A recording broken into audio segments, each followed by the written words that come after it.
अस्सलाम वालेकुम नाजरीन, आप देख रहे हैं नजम सेठी शो। मैं हूं उस्मा खान रूमी और मेरे साथ मौजूद नजम सेठी साहब। अस्सलाम वालेकुम। सेठी साहब, कल आपने एक तज्जिया दिया था और आपने कहा था कि कुछ लोग खान को एस्टेब्लिशमेंट के अंदर से फीड कर रहे हैं और उसका उन्होंने एक CNN को इंटरव्यू में इतराफ़ भी कर लिया। उन्होंने कहा एजेंसीज़ के कुछ लोग जो हैं वो उनके साथ राबते में हैं, और जब उनसे पूछा गया कि उन्होंने जो 3 नाम दिए हैं वो किन सबूतों की बुनियाद पर दिए हैं, उन्होंने क्या कहा वो भी आपको सुनवाते हैं, और जो आपने कल जिस तरफ इशारा किया था वो भी दिखाते हैं। ना वो DG ISI को अटैक कर रहे हैं, ना वो आर्मी चीफ को अटैक कर रहे हैं, एक शख्स को कर रहे हैं अटैक। तो जाहिर है कोई कह रहा है उनको कि इधर करो उधर ना करो, छोड़ दो उधर इधर करो। इससे ये समझ आती है कि खान साहब के साथ जो लोग राब्ते में हैं वहाँ से वो इस शख्स को टारगेट करना चाह रहे हैं।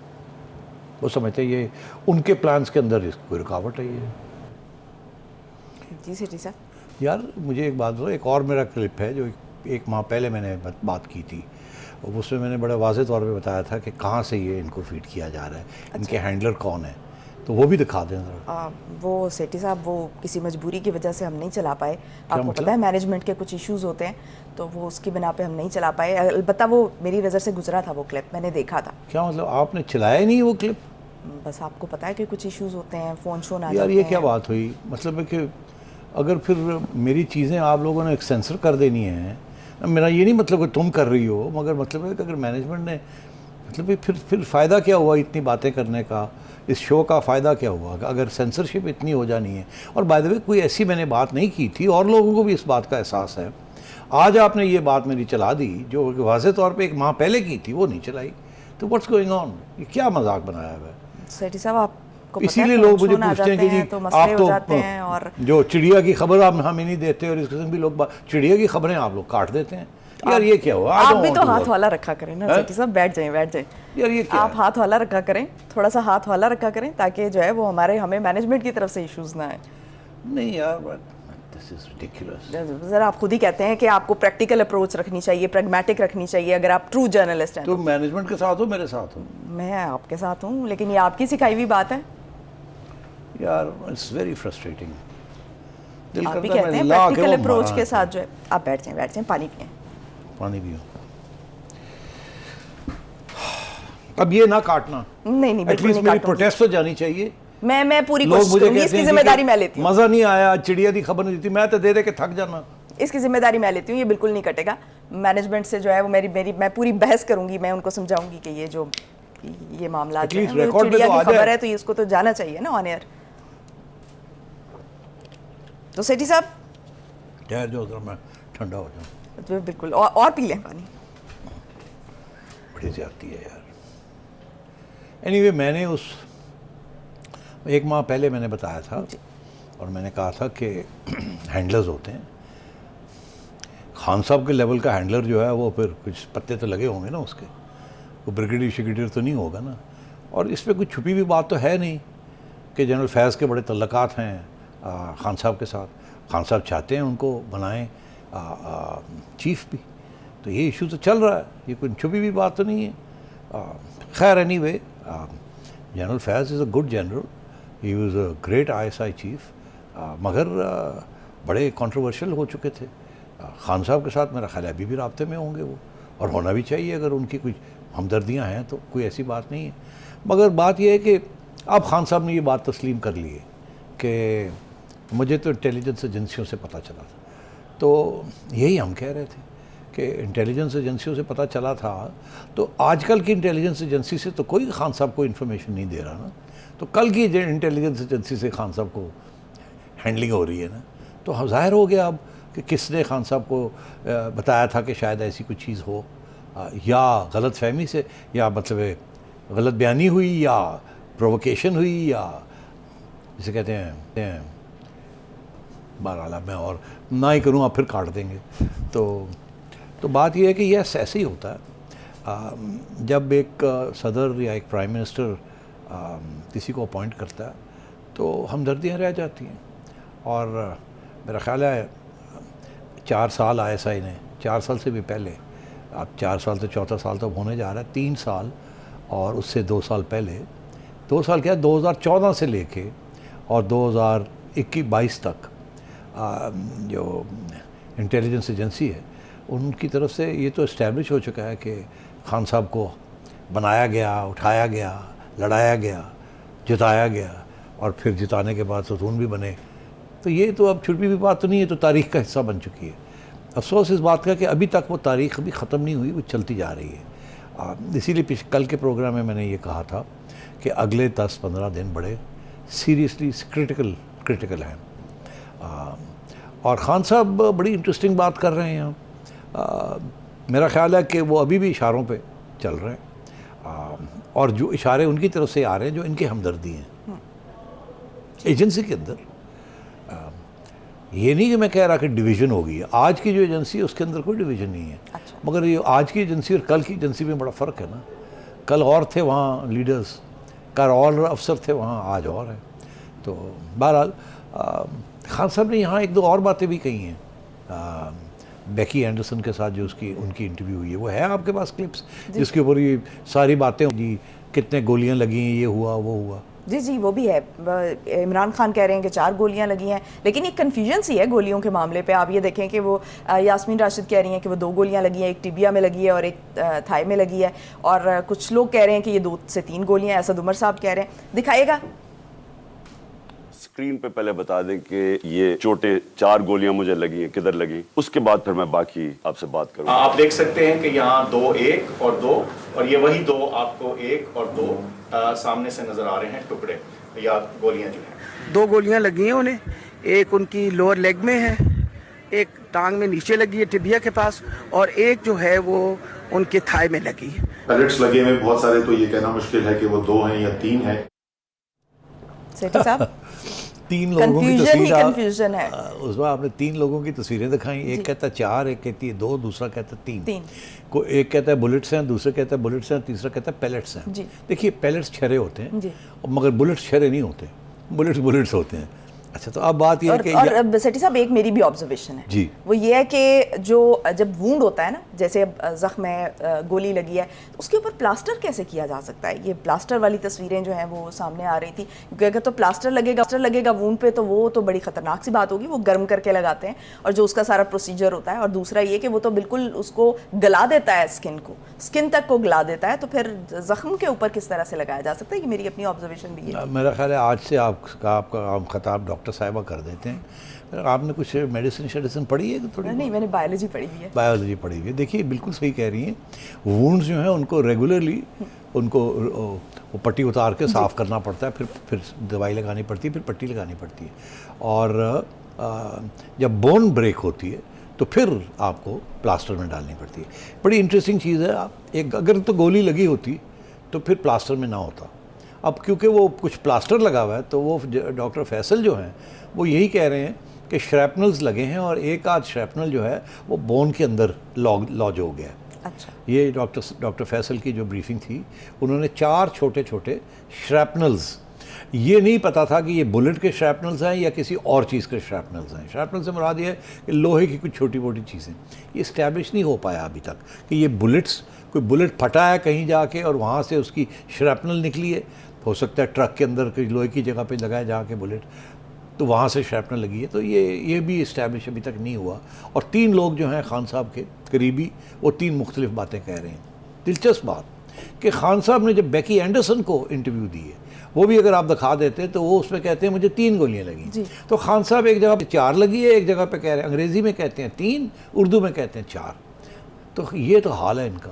और फिर ऊपर से हमें ये भी पता चला है कि डॉक्टर, उर्दू थोड़ी सी कमज़ोर भी तो है ना, थोड़ा सा मार्जिन 3 और 4 में बड़ा फ़र्क है। यू राइट, उर्दू कमज़ोर है। तो आगे ये कि डॉक्टर साहिबा जो हैं, जिन्ना अस्पताल की मेडिकल रिपोर्ट जो है वो जाके बनती है, ब्लड टेस्ट होता है या नहीं होता वो दिखाया नहीं जाता, और जब फैसल सुल्तान साहब जाके करते हैं उनकी कोई और रिपोर्ट है।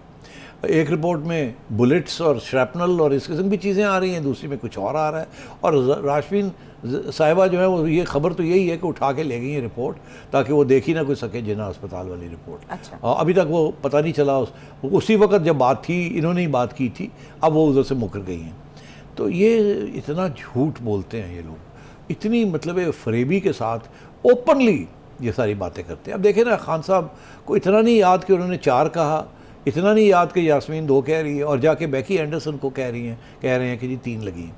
और फिर जब बेकी एंडरसन इनसे पूछती है कि आपके पास सबूत क्या है कि ये जिनके नाम आप लेना चाह रहे हैं, जो एक तो प्राइम मिनिस्टर और एक इंटीरियर मिनिस्टर और एक ISI के एक अफसर, आप कैसे पता है? तो अब उसका जवाब ही नहीं देते। और ये बाय द वे बहुत बड़ी खबर बनी है कि जी जवाब ही नहीं दिया उसका, कभी इधर जाते हैं कभी उधर जाते हैं। और जब फाइनली पूछा गया कि यार कुछ तो क्या है, तो कहता जी मैंने तो एजेंसी से अंदर से पता चला है। तो अब बात यह है कि खान साहब प्रोपेगेंडा के तो मास्टर हैं, मगर अफसोस इस बात का है कि बहुत से लोग यकीन भी करते हैं। अच्छा, तो सवाल मेरा ये है कि क्या इन बैकडोर चैनल्स का, राब्तों का इमरान खान साहब को फ़ायदा भी कोई हो रहा है? बैकडोर चैनल्स नहीं है, बैकडोर चैनल्स वाली इशू और है। अच्छा, बैकडोर चैनल से जो मुज़ाकरात होते हैं वो बैकडोर चैनल से होते हैं। इन्फॉर्मेशन बैकडोर से नहीं आती, इन्फॉर्मेशन सोर्सेज से आती है। अच्छा, अब आइए, आपने बैकडोर की बात कर ही दी, हो क्या रहा है इस वक्त? ये तो होगी ना बात। फिर लॉन्ग मार्च का भी आपको पता चला कि एक दिन ये एक दिन वो, अब शुरू मंगल बुध जुमेरात तक चला गया। और अभी वैसे ये भी बात आई है कि खान साहब ने कहा है कि 2-3 महीने, अभी मुझे 2-3 हफ्ते लगेंगे, मुझे रेस्ट चाहिए अभी। नहीं, वो तो ठीक है, वो तो उन्होंने कहा कि आप चलें, मैं पिंडी पहुंच जाऊंगा। अच्छा, अब बात ये है कि हो क्या रहा है बिहाइंड द सीन्स, क्योंकि आपने मुज़ाकरात की बात की। आज एक बहुत अहम मीटिंग हुई है पिंडी के अंदर। अच्छा, ठीक, मुनासिब नहीं है कि मैं वहाँ की अंदर की बात करूँ, हालांकि पता तो चल ही जाता है। ये वही मीटिंग है जिसका जिक्र आपने कल किया था? जिसका जिक्र मैंने कल किया था कि आज कुछ फैसले होने थे, ये बहुत सी डिस्कशंस होनी थी। कुछ तो रूटीन मैटर्स होते हैं जो कि हर महीने कोर कमांडर्स कॉन्फ्रेंस होती है, उसके अंदर टेकअप किए जाते हैं, which have to do internal military matters. मगर फिर साइडलाइंस के ऊपर कभी कभी आउटसाइड दी एजेंडा पता होता है कि एजेंडे के अंदर ये आइटम है, लिखा नहीं हुआ मगर कुछ बातें और भी होंगी। तो मेरा ख्याल है कि कुछ बातें और भी हुई हैं या होनी थी।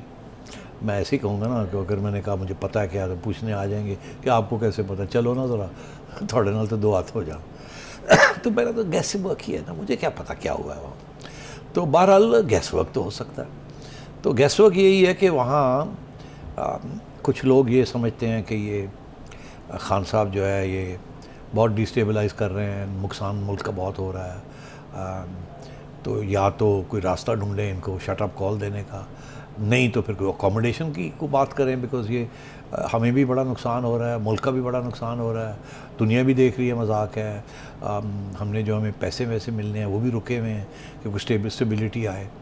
तो कुछ लोग वहाँ ऐसी बातें भी कर सकते हैं और की होंगी कि जी कोई रास्ता ढूंढे। कुछ लोगों ने कहा होगा हाँ हमें पता है क्या रास्ता है, जाहिर है वो होते हैं ना कहने वाले के, जी की गल है, मसला ही कोई नहीं, टेक ओवर करो, अल्लाह खैर सलाह देखी जाएगी और स्टेबिलिटी लेके आए, रियासत खतरे में अभी है। तो सेठी साहब कुछ जमहूरियत पसंद भी ये कह रहे हैं कि कंट्रोल करें, बड़ा ख़तरनाक काम होने वाला है। 500-5,000 की तरफ ना देखें, जो 5 लाख का नुकसान हो सकता है लोगों का, ये भी हो सकता तो इस मुल्क में ऐसे लोग भी हैं। और ये भी कह रहे हैं कि जो वर्स्ट फॉर्म ऑफ कंट्रोल है वो उस अनारकी से बेहतर है। अच्छा, तो आपने बात कर दी कि एक पब्लिक ओपिनियन में भी ये कि है कि जी टेक ओवर करें, आप अनारकी को रोकें और डिस्टेबलाइजेशन ना होने दें। तो अच्छा, बड़ी इंटरेस्टिंग बात है, ये कौन से लोग हैं जो ये कहते हैं टेक ओवर करें? देखिए, टेक ओवर वाले तो वही होते हैं जो ना इस सियासी जमात के साथ हों, ना उस सियासी जमात के साथ हों, इस्टेब्लिशमेंट के साथ हों। इस मुल्क में कारोबारी लोग जो हैं वो हमेशा इस्टेब्लिशमेंट के साथ होते हैं, बिजनेस कम्युनिटी जो है, क्योंकि उन्हें स्टेबिलिटी चाहिए, उन्हें प्रॉफिट चाहिए, उनमें कोई इंटरेस्ट नहीं है किसको वोट डालना है किसको वोट नहीं डालना। वो ठीक है, डालना तो होता ही है, डाल देंगे जाके, मगर सबसे ज़्यादा उनको ये है कि कारोबार चले। कारोबार स्टेबिलिटी सर्टेनिटी के अंदर चलता है, पता हो कि आगे क्या हो रहा है क्या नहीं हो रहा। इसीलिए जब स्टेबिलिटी आती है तो स्टॉक एक्सचेंज जो है वो चलना शुरू हो जाता है, इंस्टेबिलिटी होती है स्टॉक एक्सचेंज गिरना शुरू हो जाता है, रुपया गिरना शुरू हो जाता है, एंड सो ऑन, डॉलर बढ़ना शुरू हो जाता है। तो इस किस्म के लोग हैं जो हमेशा जब जर्नैलों को मिलते हैं तो कहते हैं टेक ओवर करें जी, ख़त्म करें जी, दोनों को उड़ा के रख दें जी और चलाएं जी 10 साल ज़रा। सियासी पार्टियों में भी कुछ ऐसे लोग और होते हैं। सियासी पार्टियों में भी कुछ ऐसे होते हैं जो समझते हैं कि कुछ हम शायद जो अगले रिजीम आनी है हमें भी उस पर बर्थ मिल जाए, कोई मिनिस्टर शिस्टर बन जाए। मगर आजकल की सियासी जमातों में कम ही लोग हैं ऐसे जो ये कहेंगे कि टेक ओवर कर लें, ये कोई नहीं कहेगा। अलबत्ता ये ज़रूर कहेंगे हमारे साथ खड़े रहें, वो कहते हैं हमारे साथ खड़े नहीं, ये कहते हैं हमारे साथ खड़े नहीं, वो कहते हैं इनको निकाले हमें लेके आए, वो कहते हैं हमें रहने दें, इनको छुट्टी कराएं, एंड सो ऑन। ये सियासतदानों का पुराना मसला है, जिसकी वजह से इस्टेब्लिशमेंट जो है वो हमेशा बरकरार रहती है, और हमेशा तो एक कदम जब पीछे भी हटती है तो आगे 2 कदम बढ़ जाती है, या 2 कदम आगे बढ़ती है तो एक पीछे हटती है और फिर इधर से घूम के आ जाती है। तो ये एक नया सब्जेक्ट है कि क्या सिविलियन सुप्रीमेसी होगी भी कभी यहाँ इस मुल्क में या नहीं, और अगर होगी तो कैसे होगी, क्या आजकल जो कुछ हो रहा है इसकी इस सिविलियन सुप्रीमेसी हो रही है या नहीं, ये किसी वक्त और हम डिटेल में ये डिस्कस कर सकते हैं, बिकॉज ये पूरा सीरियस इशू है। पीटीआई वाले कह रहे हैं सिविलियन सुप्रीमेसी की बात हो रही, कोई सिविलियन सुप्रीमेसी की बात नहीं हो। लोग इस वक्त ये समझ रहे हैं कि ये क्रिटिकल जंक्चर है और इस टाइम पे कुछ भी हो सकता है, और वो ये कह रहे हैं कि ये सिविल सुप्रीमेसी की या ट्रू डेमोक्रेसी की तरफ हम बढ़ रहे हैं, कुछ ऐसी बातें भी की जा रही हैं। तो ये सवाल तो है, और खास तौर पर जो पीटीआई के सपोर्टर्स हैं वो ये बात कर रहे हैं। तो वो किसी वक्त बात करेंगे, इसको मैं आई टैकल दिस, मगर अभी टाइम है 1 आध मिनट, तो मैं जाते जाते ये बात बता दूं कि आपको नहीं याद शायद, बिकॉज आप अभी आई नहीं थी इस प्रोग्राम पे, मगर मैंने कोई 3 माह पहले मैंने कहा था एक पिंडी प्लान है। मैंने एक फ़लसफ़ा, एक कंस्पिरेसी, एक सोच, जो मर्जी आप समझें, का जिक्र किया था, जिसको मैंने कहा था एक पिंडी का एक प्लान है। ठीक, वो क्या है, उसके ऊपर मैंने कुछ थोड़ी सी वजाहत की थी। उस वक्त हमारे कुछ दोस्तों ने बड़ा मजाक उड़ाया, लो जी ये बड़ा पिंडी प्लान, ये तो हो ही नहीं सकता, ऐसे तो हो ही नहीं, कैसे, अभी तो कोई सूरत हाल ही नहीं है ऐसी। मगर वो पिंडी प्लान क्या था, आज मैं आपको कह रहा हूँ कि पिंडी घूम फिर के पिंडी प्लान फिर एजेंडे पे आ गया है। तो वो क्या है, वो पिंडी प्लान यही है कि अगर आप मार्शल लॉ नहीं लगा सकते और इलेक्शन फौरी तौर पे इमीडिएटली, जो इमरान खान कह रहा है कि जी अभी गवर्नमेंट को डिज़ोल्व करें, छुट्टी कराएं और फरवरी में मार्च में इलेक्शन कराएं, तो फिर क्या ऑप्शन है। खान साहब को भी अकोमोडेट करना है, इस हुकूमत को जो कि आप ही लेके आए हैं, आप ही ने इनको बिठाया है, इनकी रातों रात छुट्टी भी नहीं करानी। अगर रातों रात छुट्टी करा दी तो खान साहब धूम धूम के ठा करके आ जाएंगे, फिर आपके गले पड़ जाएंगे। अभी मुश्किल से तो आपने जान छुड़ाई है, तो करना क्या है, सोल्यूशन क्या है। तो इस सूरत में मैंने ये सजेस्ट किया था कि एक पिंडी प्लान है, एक सोच है, वो ये थी कि किसी तरीके के साथ खान साहब को भी मना लिया जाए और पीडीएम की गवर्नमेंट को और लोगों को मना लिया जाए कि कोई कॉम्प्रोमाइज़ कर लें। कॉम्प्रोमाइज़ ये हो कि आप कहते हैं कि अगस्त तक आप बैठे हैं अगले साल, और अगस्त में आप डिज़ोल्व करेंगे, तो फिर सितंबर, अक्टूबर, नवंबर में जाके अगले साल इलेक्शन होंगे। तो खान साहब कहते हैं मार्च में कराएं, फरवरी मार्च में कराएं, और फरवरी मार्च और नवंबर के दरमियान अप्रैल मई जून जुलाई अगस्त सितंबर अक्टूबर 7 महीने। तो चलो जी 3 महीने तुसी छोड़ो तो 3 महीने ये छोड़ो, तो मार्च नहीं तो जून जुलाई करा लो, कोई मुका करो दरमियान में ये सेटलमेंट्स कॉम्प्रोमाइज़ इसी को कहते हैं कि जी आप क्या देते हैं, हम क्या ले देते हैं। वो कहेंगे जी तुसी असी कहने हैं मार्च, वो कहेंगे असी कहने नवंबर, चलो जी चलो अप्रैल करा लो, चलो जी चलो अक्टूबर करा लो, तो सेंटर में आ जाएं आप। एक ये, दूसरा ये है कि खान साहब कहते हैं कि इलेक्शन कमीशन मुझे नहीं एक्सेप्टेबल, तो चलो जी मिल के आप कोई नया इलेक्शन कमीशन लगा दें मिल के, ताकि ये कंट्रोवर्सी ना हो। पिंडी प्लान यही था कि इलेक्शन कमीशन को अगर चाहें तो मिल के थोड़ी बहुत, ताकि इलेक्शन के ऊपर जो होगी जब भी होगी कोई दाग ना हो। इसी तरीके से आर्मी चीफ के ऊपर भी कर ले, ताकि जो नया बंदा आएगा वो शुरू ऐसे ना हो कि उसके ऊपर कोई, यानी पिंडी प्लान ये है कि एक सेटलमेंट कराई जाए हुकूमत के दरमियान और इमरान खान के दरमियान, और वो सेटलमेंट में दोनों जो हैं वो इत्तेफाक करें और फिर उसके बाद रास्ता खुले। अब वो पहले भी ये थोड़ी बहुत ये मैंने सोचा था कि इधर आएंगे, ये मेरी जो इतला है वो ये है कि अब फिर इस चीज़ को थोड़ा सा किया जा रहा है। ये जो सारी बातें हो रही है ना कि जी बातचीत बैक चैनल से हो रही है, इमरान खान भी मानता है, आरिफ अलवी ने भी कहा है, और भी आपके सोर्सेज ये कह रहे हैं, पीडीएम वाले आधे मानते हैं हाँ जी कोई बात चल रही है, मगर कोई बात बनी नहीं। तो मेरा ख्याल है अभी वो स्टेज है, दोनों बड़े रिजिड हैं। तो ये ऐन मुमकिन है कि अगले 10-15 दिन के अंदर अंदर आपको शायद कोई पेशकदमी नज़र आए। एक तरफ खान साहब अपनी लॉन्ग मार्च की धमकी चल रही है, उधर आर्मी चीफ की तब्दीली के दिन कम होते जा रहे हैं, वो भी एक अनाउंसमेंट करनी है, अगर नहीं टाइम पे करेंगे वो भी मसला बन सकता है। और उधर पीडीएम की हुकूमत जो है वो लगी हुई है जी पैसे लाने में, कुछ करने में। 27 तारीख को MBS आ रहा है, MBS के साथ बहुत सऊदी इन्वेस्टमेंट भी आएगी। You can't afford to ignore these things. तो इस वक्त ये बैक चैनल्स में ये चल रहा है। प्रॉब्लम मैं आपको बता दूं क्या है, मैं समझता हूँ पीडीएम प्रॉब्लम नहीं होगी, प्रॉब्लम खान साहब है। और जब तक खान साहब का लॉन्ग मार्च फेल नहीं होगा, मेरी ये असेसमेंट है, खान साहब बात नहीं मानेंगे किसी किस्म की।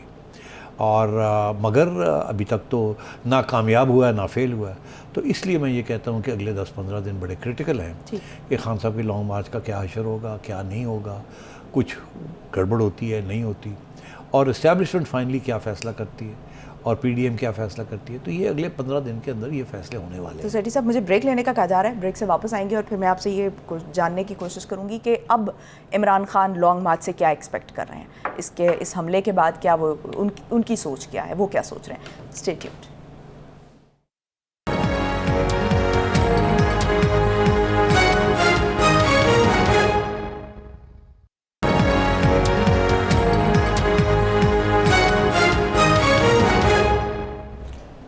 ब्रेक के बाद खुशामदीद। सेठी साहब, एक तो लॉन्ग मार्च से अब इमरान खान क्या मकसद हासिल करना चाह रहे हैं, इस वक्त क्या वो देख रहे हैं। दूसरा ये कि एक सवाल मेरे जहन में था कि जो सलमान अहमद की वीडियो आई है और उन्होंने कहा है कि इस हमले से पहले, जो इमरान खान पर हमला हुआ, इससे पहले उनकी मुलाकात हुई जो डीजीसी हैं ISI के, उनके साथ, जिनको भी टारगेट किया जा रहा है। तो ये अब टारगेट किया जा रहा है, पहले उनके साथ मुलाकात हो रही है और 2 घंटे की मुलाकात हुई है, और ये भी कहा जा रहा है कि हम बात कर रहे हैं कि पुराने ज़ख्म भरने हैं, सिविल मिलिट्री ताल्लुकात बेहतर करने हैं, जो खला पैदा हो चुका है उसको पुर करना है। ये क्या कन्फ्यूजन है, मतलब 2 साइडेड प्ले कर रहे हैं खान साहब, क्या मामला? नहीं, हमेशा ऐसे ही होता है। देखिए, मैं हमेशा कहता हूँ टॉक फाइट फाइट, ये एक सियासत का एक असूल है। बात भी करें और लड़ाई भी करें। अगर सिर्फ बात करेंगे, लड़ाई नहीं करेंगे, तो कोई आपकी बात की अहमियत नहीं होगी। अगर आप सारा वक्त लड़ाई करते रहेंगे तो कोई सोल्यूशन नहीं निकलेगी, कोई दोनों साइड लड़ाई कर रही हैं। तो लड़ने का मकसद ये होता है कि किसी टेबल पे बैठ के फाइनल वहाँ बैठ के बात हो, मगर लड़ाई करनी ज़रूरी है, उसके साथ अपना पावर और स्टेइंग पावर भी।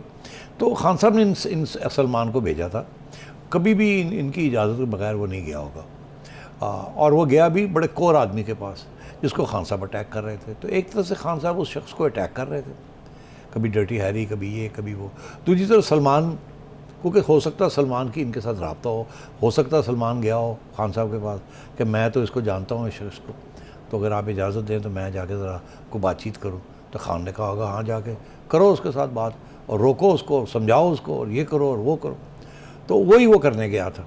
उसके बाद जब ये सारा मसला चल पड़ा तो फिर ये गया होगा या खान ने बुलाया होगा कि यार अब देखो वो बहुत बड़ा इशू बन गया है, उसको अब बदनाम भी करना है, तो तुम जाओ फिर कुछ ट्वीट शीट करो या कुछ वीडियो। ये खान के कहने के ऊपर हुआ है, खान के कहने के, बिल्कुल खान के कहने के ऊपर हुआ है। Salman is a very decent guy, बड़ा शरीफ आदमी है और he feels for these things, मगर he is a supporter of Khan साहब ना, वो ब्लाइंड है लाइक मोस्ट खान साहब सपोर्टर्स, विच इज़ फाइन, होता है ऐसी, most support is always blind.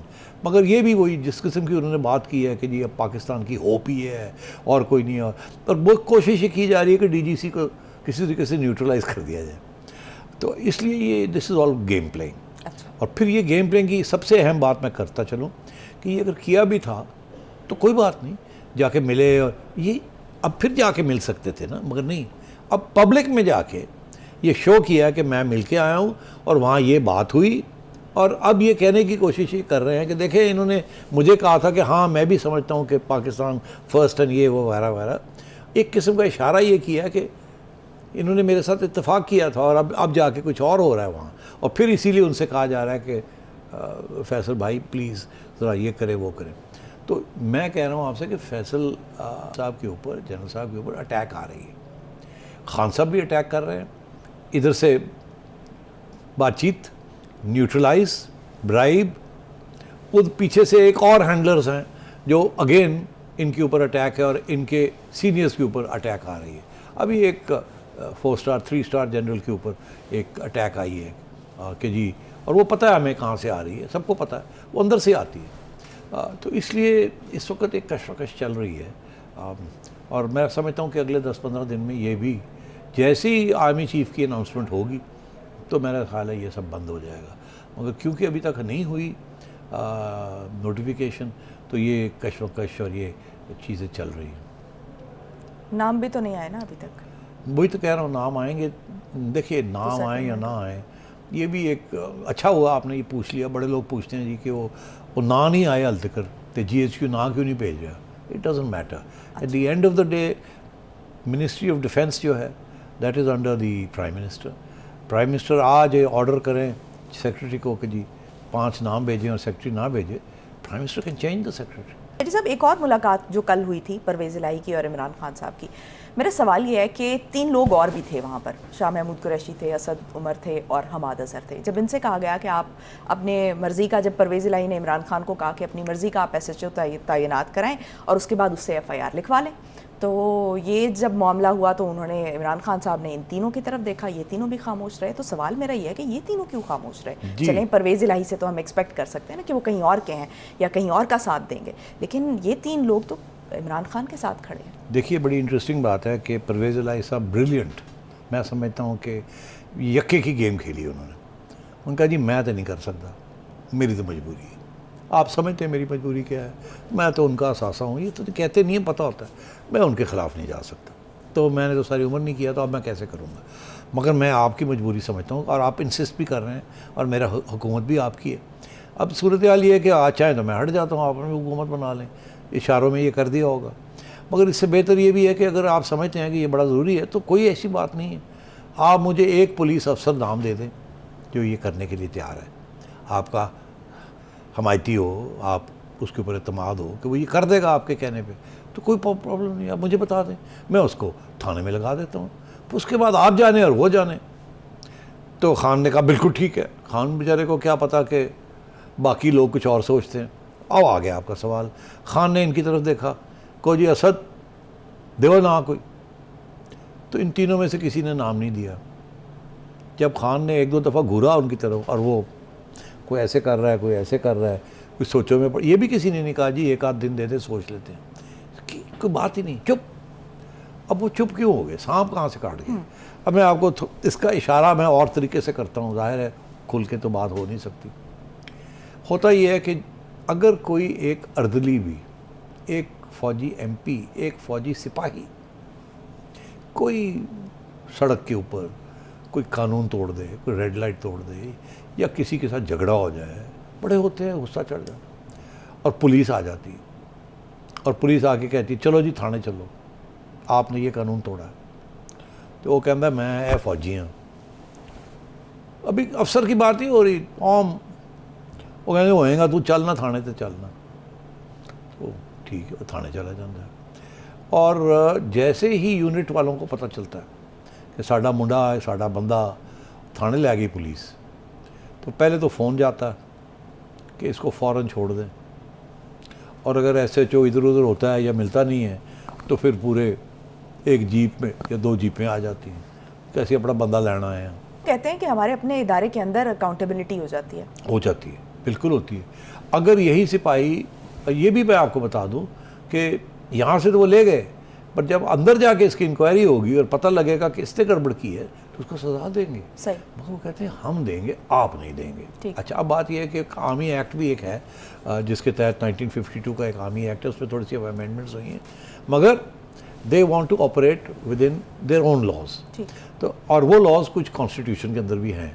अच्छा, अब बात यह है कि असद उमर साहब और ये सारे बाकी साहब जिनके आपने नाम लिए, ज़ाहिर है इनके ज़हन में क्या बात गई होगी कि हम एक SHO उज़्मा का नाम ले देते हैं, तो ये पचौरी परवेज़ इलाही जो है वो फ़ोन करेगा, चल भाई उज़्मा तेन तो असी SHO लगाने लगे हैं, तो उसने कहना अल्लाह मियाँ उन्होंने माफ़ कर दो, मैं तो नहीं जाना। ठीक, तो सपोज़ उज़्मा कहती मैं खान का लॉयल हूँ, मैं जा रहा हूँ, आ जाओ जी आके लिखवाओ, तो तुम्हारा क्या ख्याल है कि एस्टैब्लिशमेंट को पता नहीं लगेगा कि असद उमर ने उज़्मा का नाम लिया था? तो वो हाथी के बारे में क्या कहते हैं? हाथी के बारे में कहते हैं कि उसकी जो मेमोरी है ना वो 100 साल की मेमोरी होती है।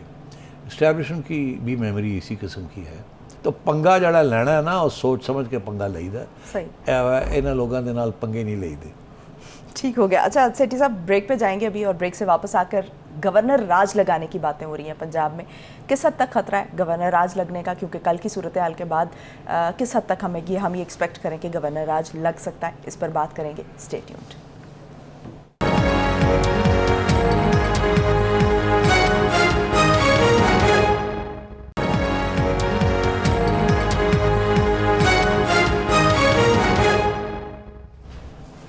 ब्रेक के बाद खुशामदीद। सेठी साहब, गवर्नर राज लगने की बातें हो रही हैं। हम देख रहे हैं कि पिछले 2 दिन से गवर्नर हाउस के बाहर धरना दिया जा रहा है, एहतजाज किया जा रहा है पीटीआई के लोगों की तरफ से, और एक दिन तो गेट जला दिया था, आपको पता है।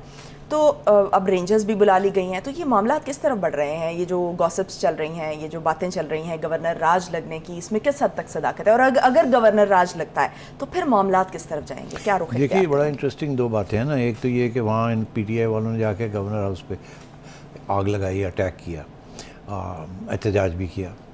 दूसरा, इससे ज़्यादा भी इम्पॉर्टेंट बात यह है कि फेडरल गवर्नमेंट ने रेंजर्स भेज दिए। ये भी एक इशारा है कि अब हम पैरामिलिट्री फोर्सेस जब चाहेंगे हम लगवा लेंगे। तो अभी तो गवर्नर हाउस के बाहर लगाई है ना, एफसी नहीं भेजी, गवर्नर रेंजर्स भेज दिए। तो इस्लामाबाद में अगर ये पहुंचेंगे तो रेंजर्स वहाँ भी डिप्लॉय होंगे। तो ये अगर यहाँ डिप्लॉय हो सकते हैं रेंजर्स, वहाँ भी डिप्लॉय हो सकते हैं। तो मैं ये समझता हूँ कि ये रेंजर्स की डिप्लॉयमेंट का मतलब ही ये था कि गवर्नर राज शायद नहीं लगाना। अगर ये रेंजर्स वगैरह ना भेजते तो फिर एक जवाब भी बन जाता था कि इन्होंने अटैक किया, अब हम गवर्नर राज लगाना चाह रहे हैं। मगर चलिए आगे बढ़ते हैं। गवर्नर राज लगाना इतना आसान नहीं है। पुराने ज़माने में से मुराद मेरी 18th अमेंडमेंट से पहले गवर्नर राज लगाना बड़ा आसान था। प्रेसिडेंट गवर्नर से बात कहता था और कि जी आप लगा दो, और on the advice of the president governor raj लग जाता था। ठीक, उसके बाद अपील होती थी, जो पार्टी छुट्टी होती थी क्योंकि ख़त्म हो जाती थी पार्लियामेंट, तो वो रूलिंग पार्टी जो होती थी उस वक्त, वो अदालत चली जाती थी। अदालत आके कहती थी आइए जी बताइए आपने गवर्नर राज लगाया क्यों, क्योंकि कुछ जवाब देना पड़ता। तो फिर जवाब दिए जाते थे। कभी वो अपहोल्ड कर लेते थे अदालतें कि नहीं ठीक किया आपने, कभी वो कहते थे आपने ठीक नहीं किया, रिस्टोर कर देते थे। चलता रहता था। अब बहुत मुश्किल हो गया। अब प्रेसिडेंट जो है, गवर्नर राज तो लगाना प्रेसिडेंट ने, इस वक्त प्रेसिडेंट आरिफ अलवी बैठे हुए हैं। तो सवाल ही पैदा नहीं होता कि आरिफ अलवी प्राइम मिनिस्टर की एडवाइस के ऊपर गवर्नर राज की अप्रूवल दें। और अगर देनी भी होगी तो पहली दफ़ा प्राइम मिनिस्टर कहेगा जी गवर्नर राज लगाओ। आपने देखा ना पहले गवर्नर लगाने में कितनी दिक्कत आ रही थी जी। तो अब गवर्नर राज लगाने में तो उससे ज़्यादा तो दिक्कत आएगी ना। ठीक, दूसरी बात ये, क्योंकि पहले तो सिर्फ गवर्नर आ रहा था, अब तो आपकी पीटीआई की हुकूमत उड़ जाएगी। तो इसलिए आरिफ अलवी तो कभी गवर्नर राज लगाने के लिए तैयार नहीं होंगे। मगर उनकी भी लिमिटेशंस हैं, वो कितनी देर रोक सकते हैं। मगर वो अलग इशू कि 15 दिन रोक लेंगे, 20 दिन रोक लेंगे। दूसरा इशू ये है कि अब गवर्नर राज के लिए जवाज़ जो है वो सिर्फ देना नहीं पड़ता, डेमोन्स्ट्रेट करना पड़ता है। अब जॉइंट हाउसेस ऑफ पार्लियामेंट, अब अंडर द न्यू रूल्स एक सेशन लगाना पड़ता है जॉइंट हाउसेस का, जहाँ ये रेजोल्यूशन पास होता है कि गवर्नर रूल लगाया जाए और रीजंस दिए जाते हैं। उसके बेसिस के ऊपर फिर प्राइम मिनिस्टर लिखता है टू द प्रेसिडेंट। और यहाँ तक भी होता है कि जवाज़ has to be very solid. ये जो अमेंडमेंट कैरी हुई थी ना, ये जरदारी साहब ने इसको इनिशिएट किया था, बिकॉज सिंध के साथ यही होता रहा है, धमकी दे के गवर्नर रूल लगा के और फिर फेडरल गवर्नमेंट जो है वो टेक ओवर कर लेती थी। तो जरदारी साहब ने अपने कंस्टिट्यूंसी को पक्का करने के लिए उन्होंने इतना मुश्किल बना दिया है गवर्नर रूल लगाना कि इतनी आसान बात नहीं है। So I don't think there will be any governors rule. अलबत्ता ये जो रेंजर्स डिप्लॉय किए हैं, ये इशारा है कि आगे भी रेंजर्स डिप्लॉय हो सकते हैं ड्यूरिंग द लॉन्ग मार्च। ठीक, बहुत शुक्रिया सेठी साहब। नज़रीन, प्रोग्राम से मुतालिक अपनी राय से ज़रूर आगाह कीजिएगा। मुझे दीजिए इजाज़त, पाकिस्तान की हमेशा पाइंदगी की दुआ के साथ। अल्लाह हाफ़िज़ नासिर।